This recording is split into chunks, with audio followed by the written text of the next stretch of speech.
1 Coríntios, capítulo 15, versículo 35 em diante.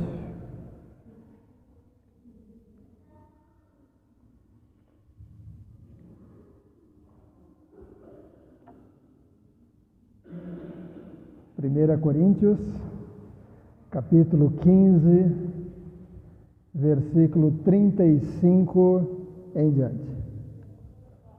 Diz a palavra de Deus: Mas alguém dirá: como é que os mortos ressuscitam? E com que corpo virão? Insensatos! O que você semeia não nasce se primeiro não morrer. E quando semeia, você não semeia o corpo que há de ser, mas o simples grão, como de trigo ou de qualquer outra semente. Mas Deus lhe dá corpo como Ele quer dar, e a cada uma das sementes dá o seu corpo apropriado. Nem toda a carne é a mesma, porém uma é a carne dos seres humanos, outra dos animais, outra das aves e outra a dos peixes. Também há corpos celestiais e corpos terrestres, e sem dúvida, uma é a glória dos celestiais e outra a dos terrestres. Uma é a glória do sol, outra a glória da lua e outra a das estrelas. Porque até entre estrela e estrela há diferenças de glória, pois assim também é a ressurreição dos mortos. Semeia-se corpo na corrupção, ressuscita na incorrupção. Semeia-se em desonra, ressuscita em glória. Semeia-se em fraqueza, ressuscita em poder. Semeia-se corpo natural, ressuscita corpo espiritual. Se há corpo natural, há também corpo espiritual. Pois assim está escrito: o primeiro homem, Adão, se tornou um ser vivente. Mas o último Adão é espírito vivificante. O que vem primeiro não é o espiritual, e sim o natural. Depois vem o espiritual. O primeiro homem, formado do pó da terra, é terreno, e o segundo homem é do céu. Como foi o homem terreno, assim também são os demais, que são feitos do pó da terra. E como é o homem celestial, assim também são os celestiais. E assim como trouxemos a imagem do homem terreno, teremos também a imagem do homem celestial. Quem é o homem celestial? Jesus. Amém. Assim como trouxemos a imagem do homem terreno, teremos também a imagem do homem celestial. Com isso quero dizer, irmãos, que a carne e o sangue não podem herdar o reino de Deus, nem a corrupção herdar a incorrupção. Eis que vou lhes revelar um mistério. Nem todos dormiremos, mas todos seremos transformados. Num momento, num abrir e fechar de olhos, ao ressoar da última trombeta, a trombeta soará, os mortos ressuscitarão incorruptíveis e nós seremos transformados. Note que tudo isso vai acontecer num instante, num abrir e fechar de olhos. O que vai acontecer nesse abrir e fechar de olhos? Diz ali, versículo 51, eis que vou lhes revelar um mistério. Nem todos dormiremos, mas todos seremos transformados. Num momento, num abrir e fechar de olhos, ao ressoar da última trombeta. A trombeta soará, os mortos ressuscitarão incorruptíveis e nós seremos transformados, porque é necessário que este corpo corruptível se revista da incorruptibilidade e que o corpo mortal se revista da imortalidade. E quando este corpo corruptível se revestir da incorruptibilidade e o que é mortal se revestir da imortalidade, então se cumprirá a palavra que está escrita: tragada foi a morte pela vitória. Onde está, ó morte, a sua vitória? Onde está, ó morte, o seu aguilhão? O aguilhão da morte é o pecado. E a força do pecado é a lei. Graças a Deus que nos dá a vitória por meio de nosso Senhor Jesus Cristo. Amém? Graças a Deus que nos dá a vitória por meio de nosso Senhor Jesus Cristo. Mas o trecho não termina aí. Versículo 58, Paulo diz: portanto, ou seja, com vista em tudo isso que eu acabei de falar, que os mortos em Cristo ressuscitarão primeiro e os vivos vão receber um corpo novo para subir e encontrar com Jesus no céu, portanto, meus amados irmãos, sejam firmes, inabaláveis e sempre abundantes na obra do Senhor, sabendo que no Senhor o trabalho de vocês não é em vão. Sabendo que no Senhor o trabalho de vocês não é em vão. A gente leu todo esse trecho anterior porque o Paulo praticamente começa de trás para frente.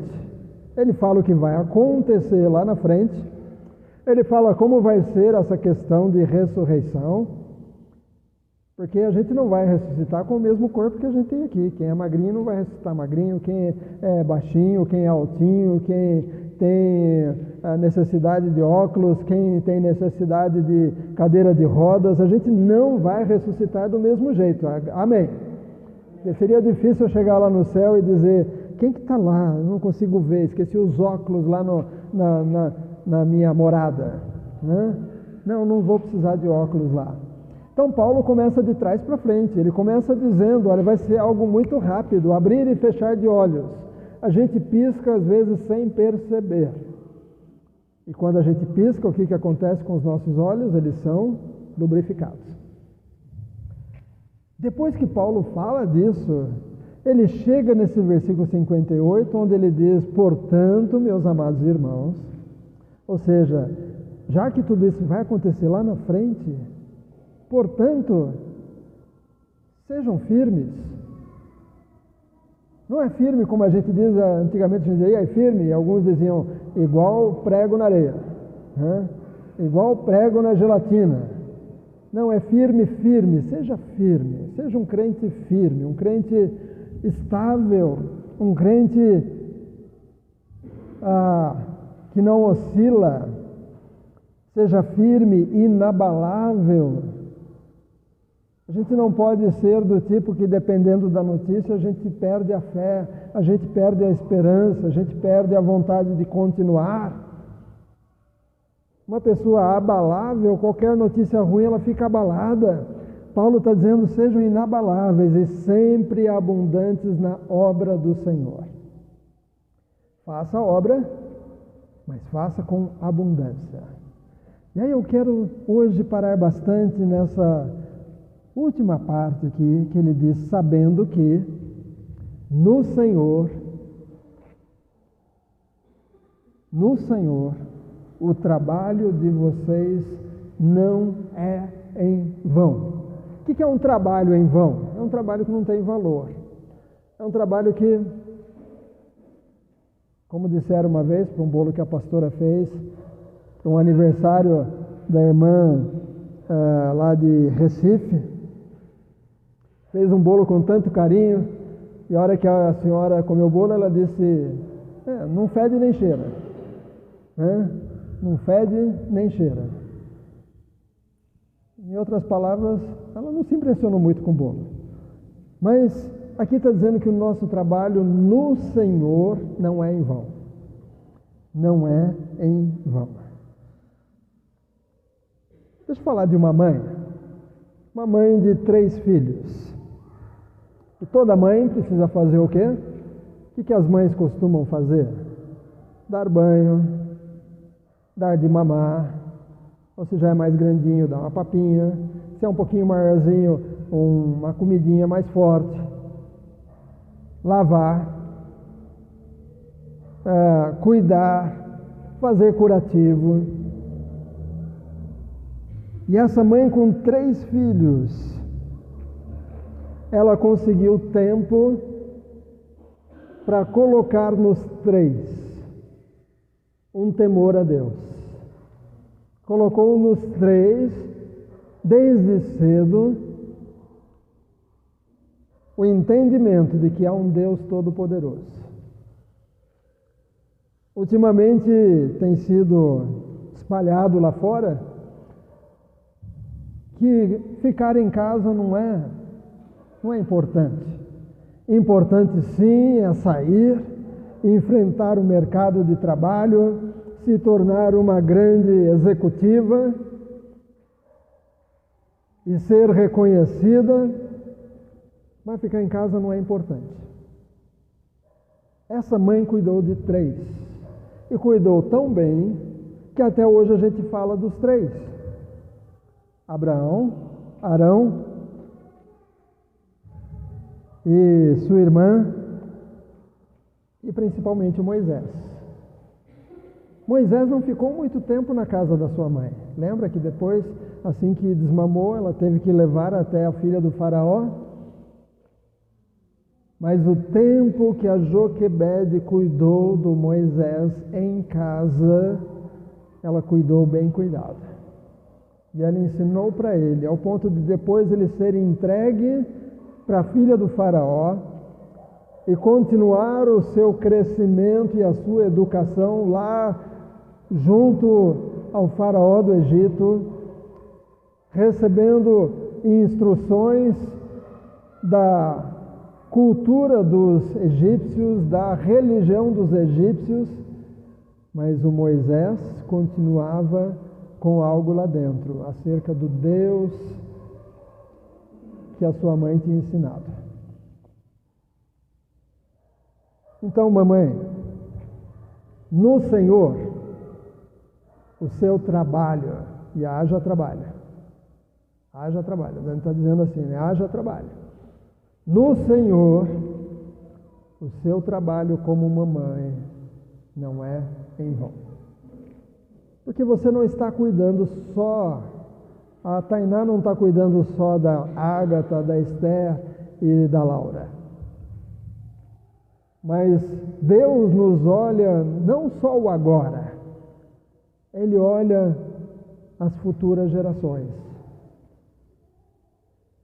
O sistema que nós estamos tem tentado colocar nas mães esse peso, você tem que sair de casa.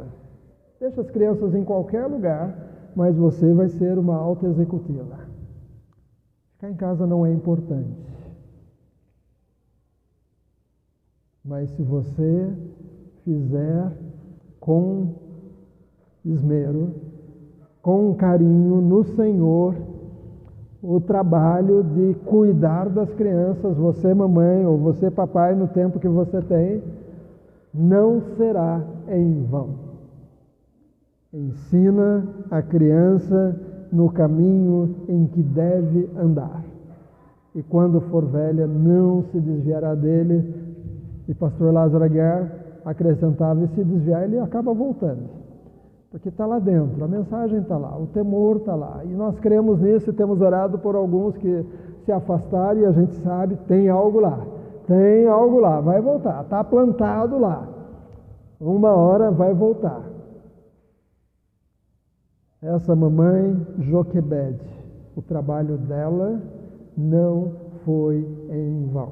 Moisés depois foi aquele usado por Deus para tirar o povo do Egito e conduzir até perto da terra prometida. Mas deixa eu falar de uma outra mãe. Uma mãe que tinha um filho a princípio, fruto de milagre de Deus, e ela soube colocar a base. Note, quando eu digo a base, não é o básico. Às vezes a gente fala o básico. O que é o básico? O básico é coisa simples. Está com uma roupa básica. Deu básico para ele. Não, eu estou falando de base. Base é o que vai embaixo aqui da construção, é a base. É o alicerce. Então, quando a gente diz que alguém deu a base para o seu filho, ela deu algo sólido para que fosse construído um grande prédio. E essa mãe deu a base para o seu filho, enquanto ele esteve com ela, até que desmamou. E você já sabe de quem estou falando de Samuel e a sua mãe Ana.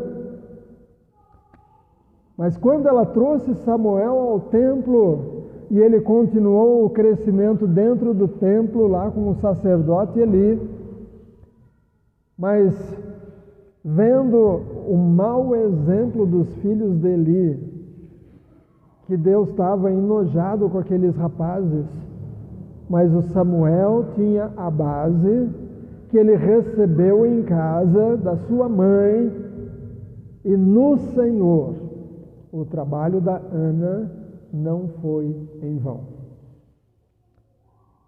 O que ela ensinou estava lá. Posso falar de uma avó também. A Bíblia fala de uma avó que ensinou e depois ensinou o neto. Está lá em Timóteo. Lá em 2 Timóteo, capítulo 1. Se você quiser ler em casa depois, a de Moisés é Êxodo 2, capítulo 1 em diante, capítulo 2, versículo 1 em diante. De Samuel é em 1 Samuel, capítulo 1 e capítulo 2, de Timóteo, está lá em 2 Timóteo, capítulo 1, versículo 5, que Paulo diz, capítulo 1, versículo 5, lembro da sua fé sem fingimento, a mesma que primeiramente habitou em sua avó Lóide e em sua mãe Eunice, e estou certo de que habita também em você. Imagina quando ele era criança, talvez as vizinhas perguntassem para essa vovó Lloyd: e aí, o que você fez hoje? Não, hoje eu ensinei umas coisas para o meu netinho.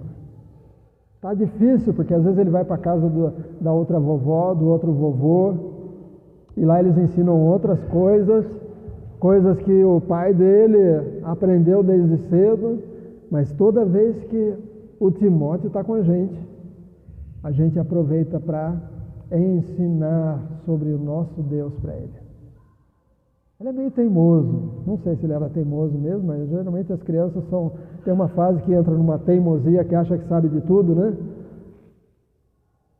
Mas talvez naquele tempo que a avó estava ensinando para o netinho, talvez ela estava só olhando o netinho naquele momento, pensando, será que quando ele crescer ele vai querer ser como os avós do outro lado? Ou será que ele vai querer o Deus que nós cremos? Mas no Senhor, o trabalho dessa avó não foi em vão. Vou contar de uma professora também, uma professora de escola dominical, hoje chamada de Discipulado Nazareno Internacional. Mas essa professora de escola dominical começou a orar por umas crianças do bairro. E toda semana ela colocava no correio um cartão postal convidando para o domingo seguinte.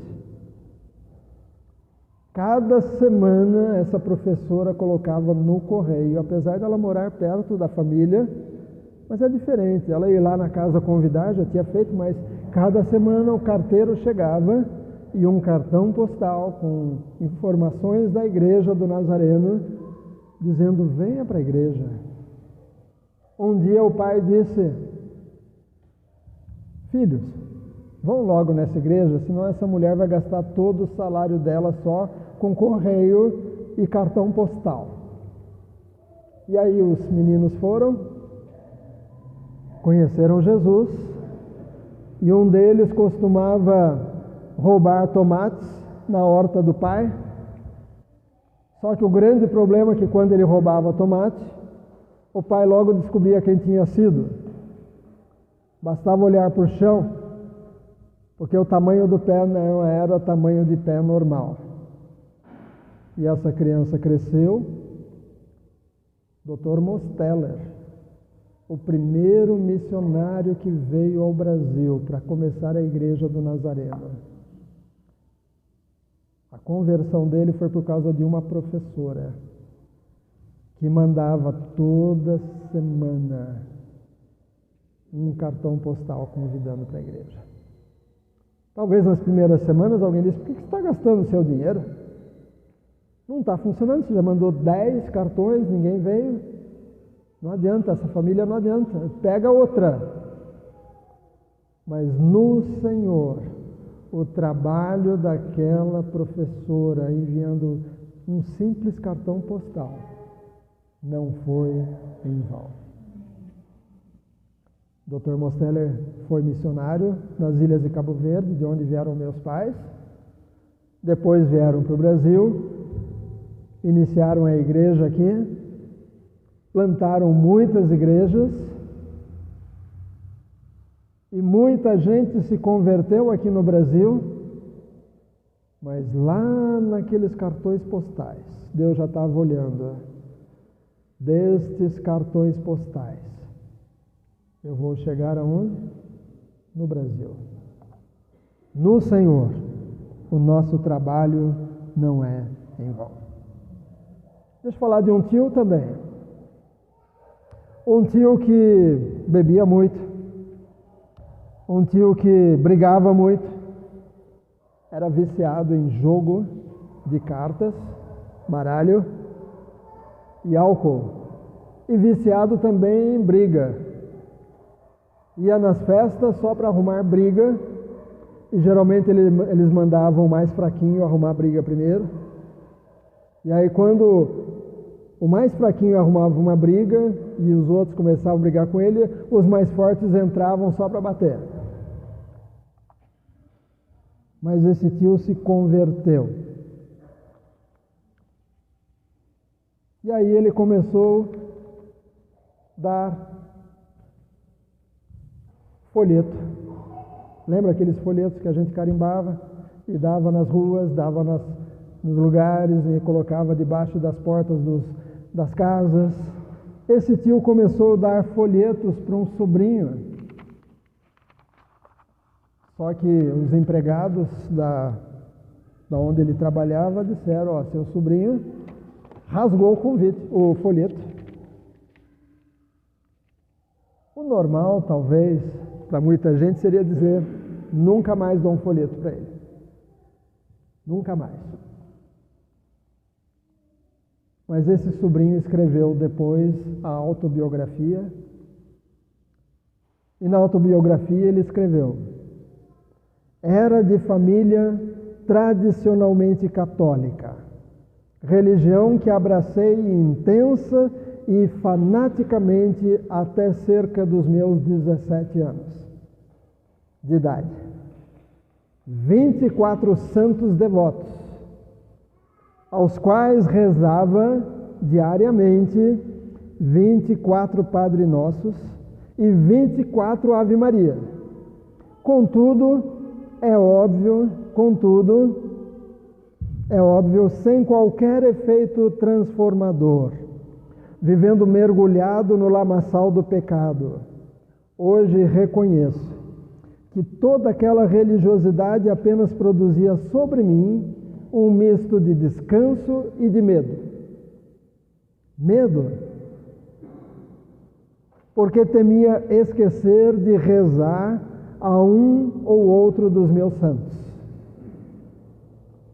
E descanso, porque após completar a reza, toda, suspirava como que a dizer: por fim terminei.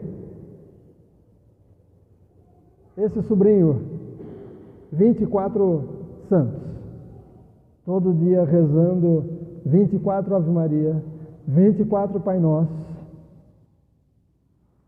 para cada santo. Mas um dia o tio entregou o quê? Um folheto. O que ele fez com o folheto? Jogou fora. Eu estou falando do meu pai, Joaquim Antônio Lima, que ele escreveu na biografia dele.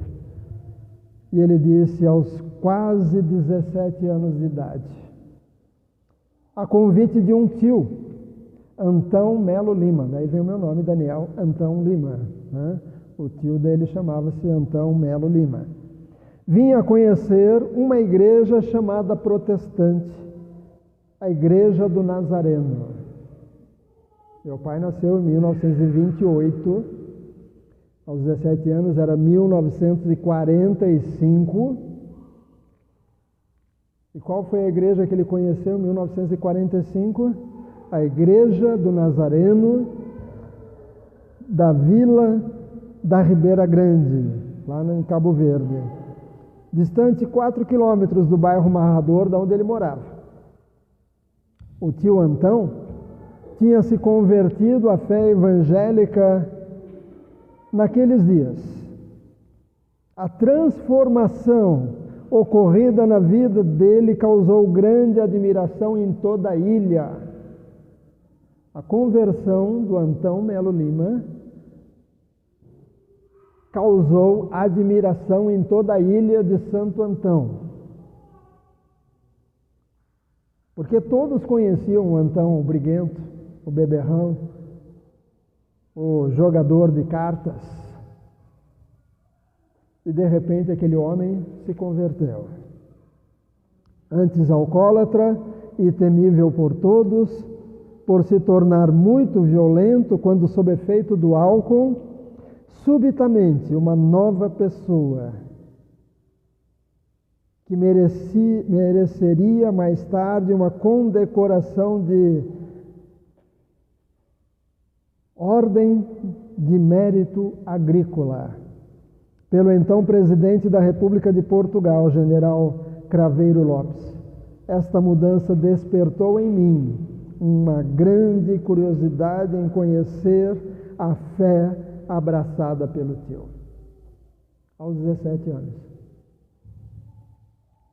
Meu pai depois foi para a Argentina, fez seminário lá. Quando a igreja ia começar no Brasil, aquele Dr. Mosteler que eu falei antes, que roubava tomate, precisava de mais alguém para ajudá-lo na abertura da igreja no Brasil, e foi buscar meu pai lá em Buenos Aires, para ser um dos pastores. Estava tudo incluído naquele folheto. Naquele folheto que foi rasgado, naquele segundo folheto que foi lido, no trabalho de um tio, que depois virou sogro, né, porque aí depois meu pai se casou com a filha do Antão Melo Lima, a Guilhermina, minha mãe. Mas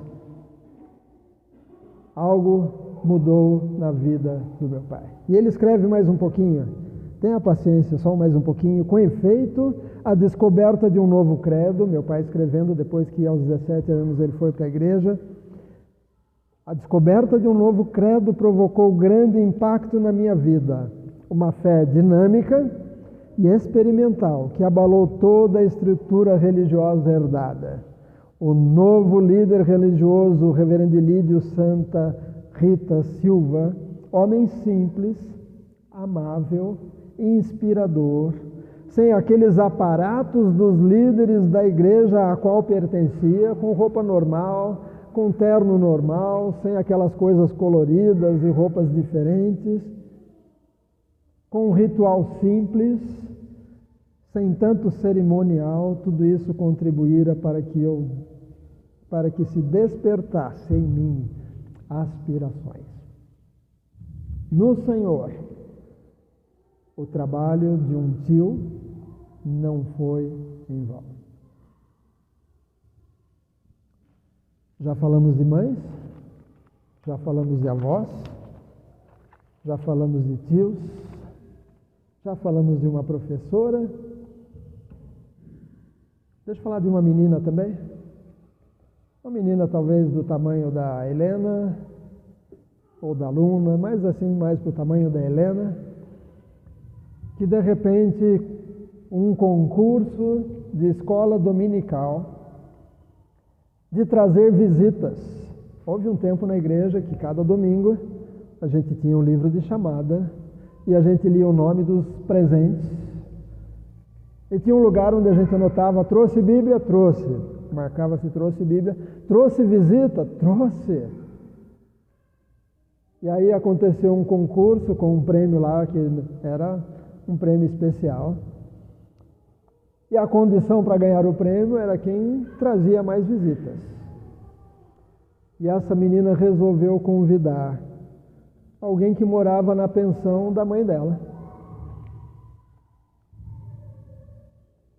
E o rapaz, cabeludo, recém-chegado em Campinas, resolveu ir só para ser simpático com a dona da pensão, só para ser simpático com a menininha, e foi para a igreja do Nazareno, na Glicéria. Chegando lá, ele se impressionou, ficou mais impressionado ainda com a filha do missionário, aí ficou animado, depois chegou até a namorar a filha do missionário, mas não deu certo. Depois fez seminário. E vocês conhecem Lázaro Aguiar Valvassoura.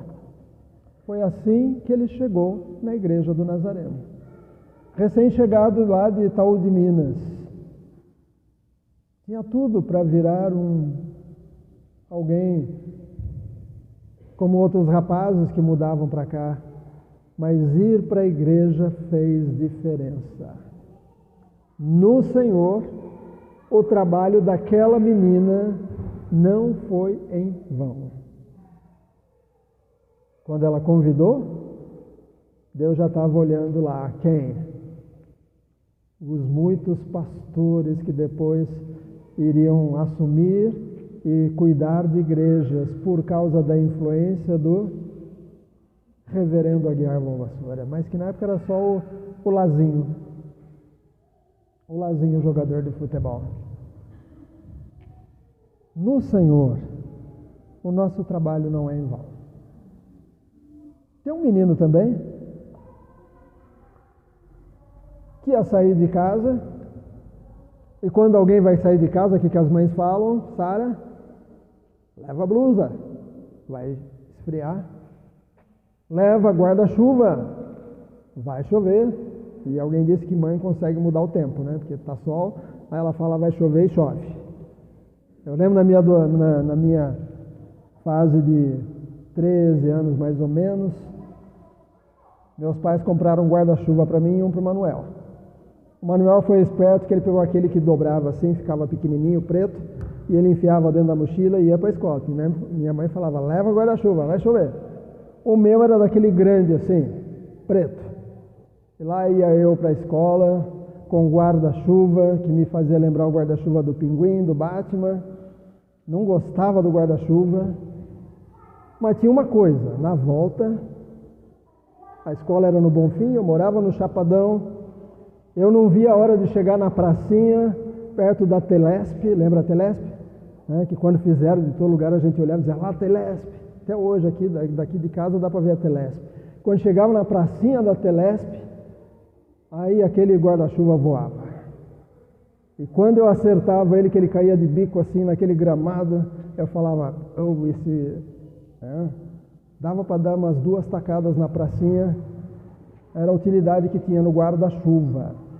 Mas esse menino está saindo de casa e a mãe fala, leva um lanchinho. Você vai sentir fome. Leva um lanchinho.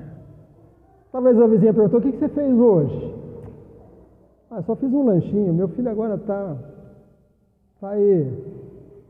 está acompanhando umas lives aí, e ele está acompanhando um certo Jesus que está pregando aí na região, mas eu fiz um lanchinho só para ele não passar fome. Mas foi exatamente os 5 pães e 2 peixinhos que Jesus usou para multiplicar e alimentar aquela multidão toda. Quando a mãe estava fazendo o lanchinho em casa, Deus já estava olhando e dizendo: esse trabalho dela não vai ser em vão. Eu vou usar isso como base para fazer um milagre. Por que eu estou dizendo tudo isso? Porque às vezes nós temos a tendência de comparar.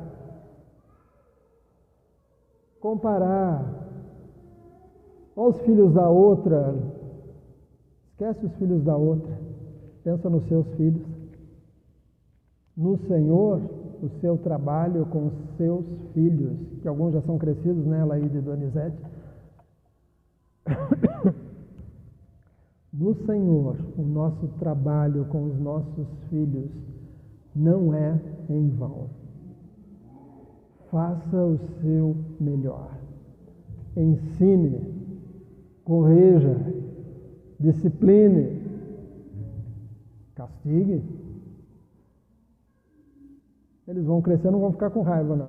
Raiva dos meus pais pelas chineladas que eu recebi, pelas cintadas que eu recebi, né? Pelas varadas que eu recebi, e eu mereci mesmo, né? E às vezes estava testando para ver se eles iam fazer alguma coisa, mas no Senhor, o seu trabalho, mamãe, o seu trabalho, papai, não será em vão. Cuide deles, mas cuide pensando, daqui Deus pode multiplicar uma grande geração, que dependendo do que eu fizer nesta criança hoje, que ensinar para esta criança hoje, os resultados serão colheitas ao longo de muitos anos. Não compare com os filhos dos outros, pense nos seus. Seus sobrinhos, pense nos seus sobrinhos, faça o seu melhor. Seu ministério na igreja, você faz algo na igreja, dê o seu melhor, não será em vão. Seja abrir a igreja, fechar a igreja, arrumar a igreja, pintar a igreja, dar aula, tocar, cantar, pregar, ensinar, visitar, contribuir.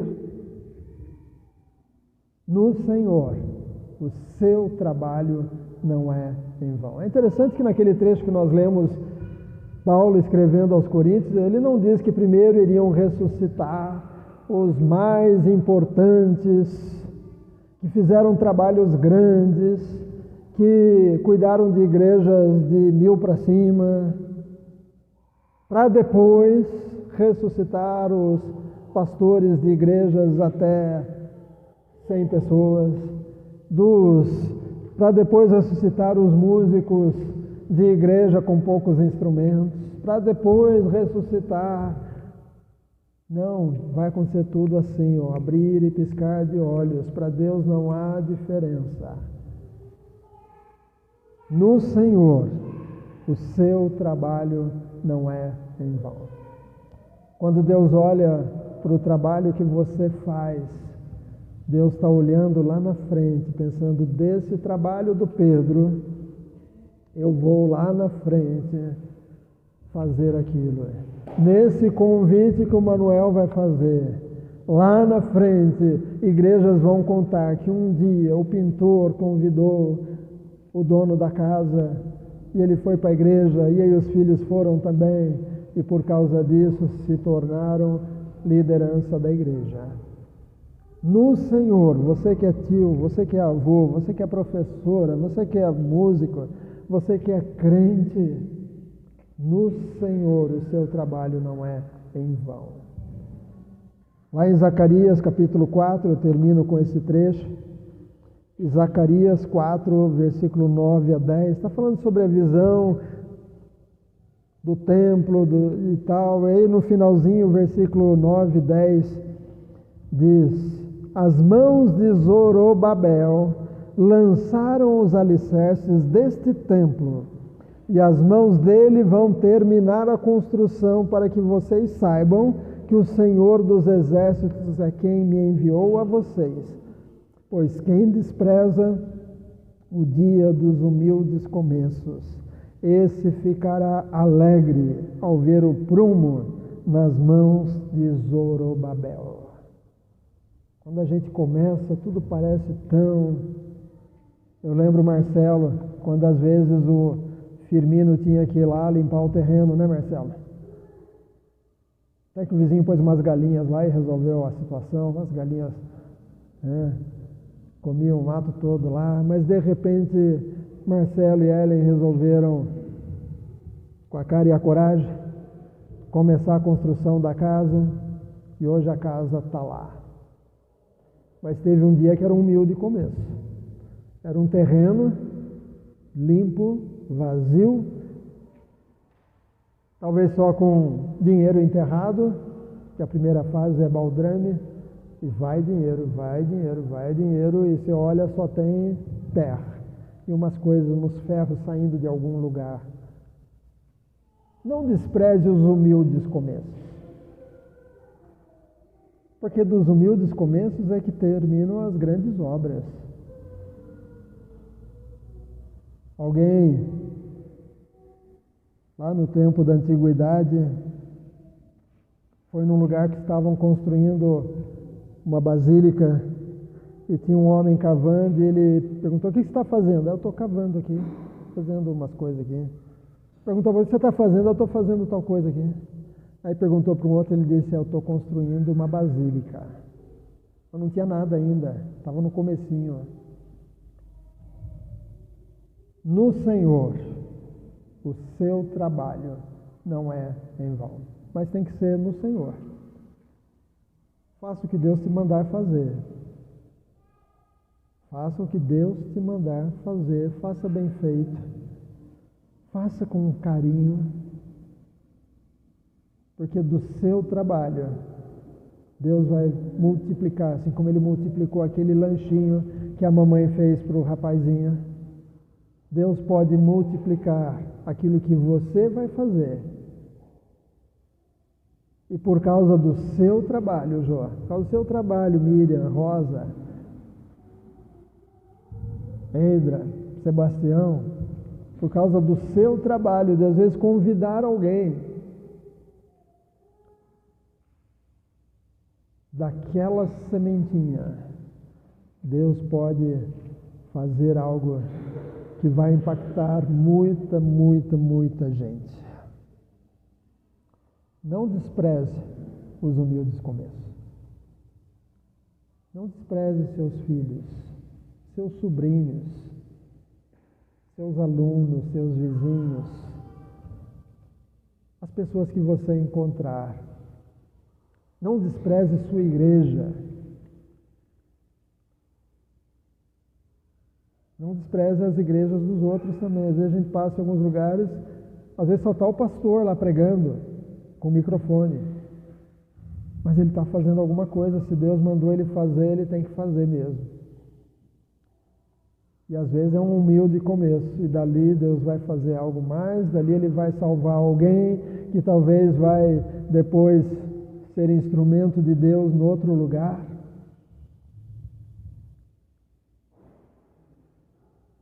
Nós conhecemos um pastor que ele trabalhava na Praça da Sé. E todo dia tinha um homem que subia num caixote lá na praça e começava a pregar, mas ninguém parava para ouvir o homem falar. Um dia, o homem estava no escritório com a vida toda errada.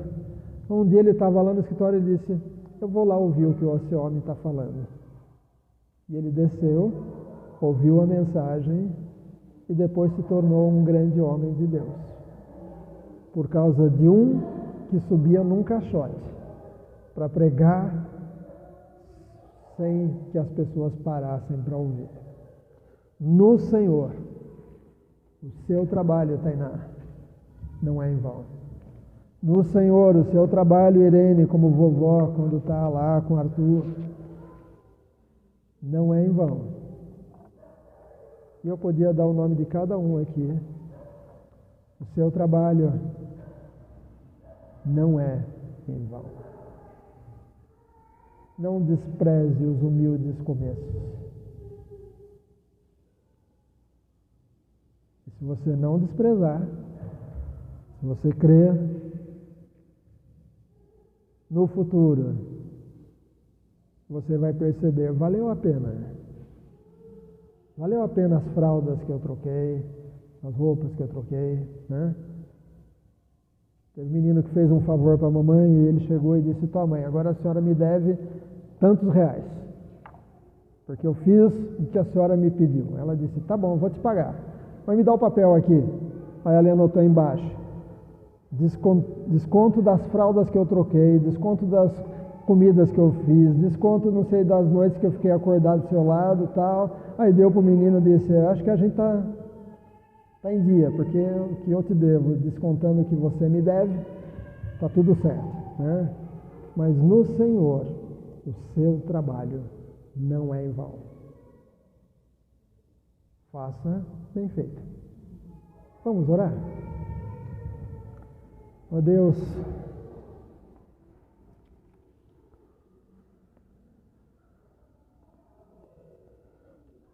a sociedade tem colocado como padrão de sucesso algumas coisas que às vezes tiram a alegria de fazer aquilo que é natural. Criar filhos, cuidar dos filhos, cuidar dos netos, cuidar dos sobrinhos, cuidar de crianças na igreja. Senhor, às vezes a sociedade diz que sucesso é ter tantos seguidores, é fazer aquilo ou fazer aquilo outro, e aparecer na notícia.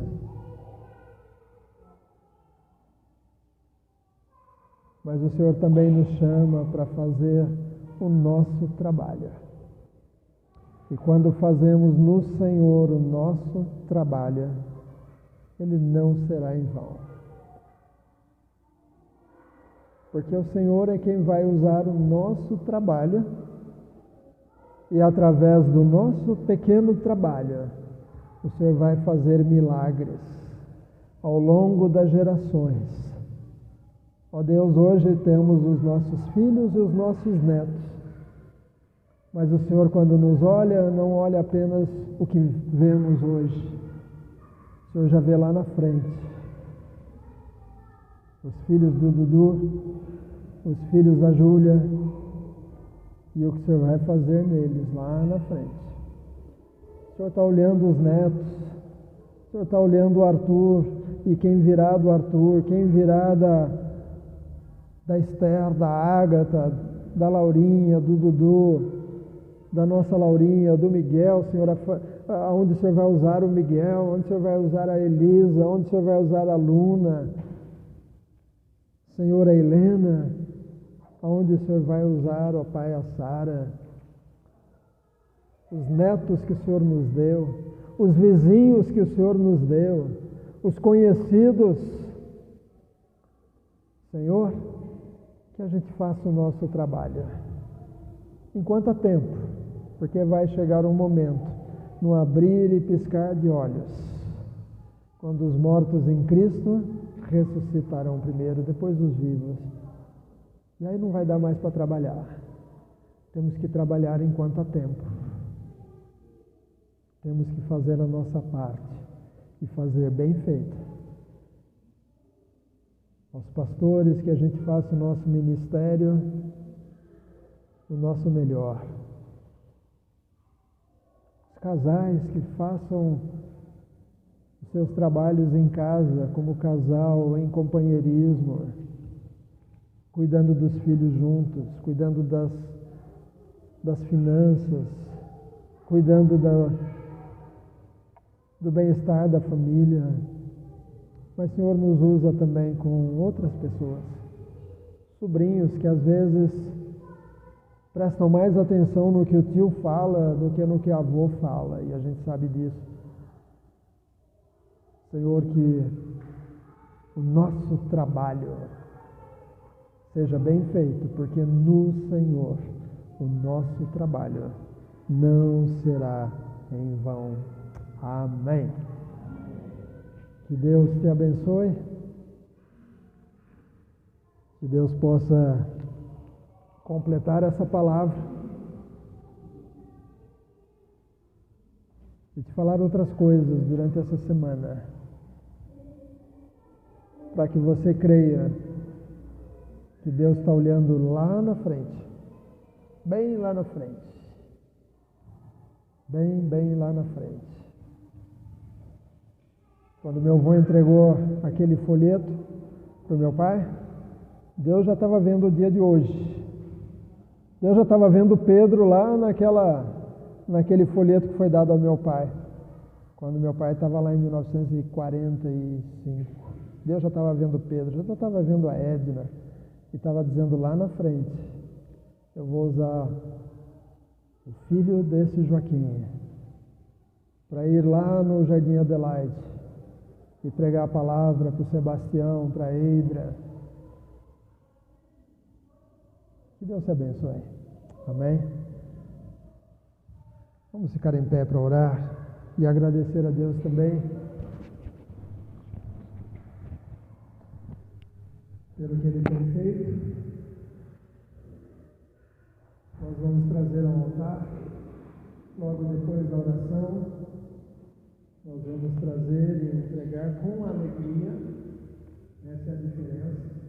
Você der com alegria, vai haver uma grande diferença naquilo que você trouxer. Bem? Obrigado, Deus, porque o Senhor nos trouxe hoje. Obrigado pelas crianças ali dentro. Obrigado porque elas foram trazidas à igreja hoje. Obrigado a Deus porque aqui no nosso meio nós temos pais, temos tios, temos avós, temos bisavós, temos pastores, temos professores, temos companheiros de trabalho aqui, temos gente que tem contato com os vizinhos, temos gente aqui que vai ter contato com desconhecidos no transporte coletivo. E através desse grupo, o Senhor vai fazer muito. Porque no Senhor, o trabalho de cada um de nós não será em vão. Obrigado a Deus porque do trabalho desse grupo, o Senhor vai levantar missionários, o Senhor vai levantar pastores, o Senhor vai levantar professores, o Senhor vai levantar gente que vai adorar nas igrejas, o Senhor vai levantar gente que vai cuidar de igrejas, o Senhor vai levantar gente que vai construir família e serão usados para liderança, tanto nas cidades quanto no país. Gente que vai, ó Deus, ser importante no local de trabalho e vão fazer a diferença. Em nome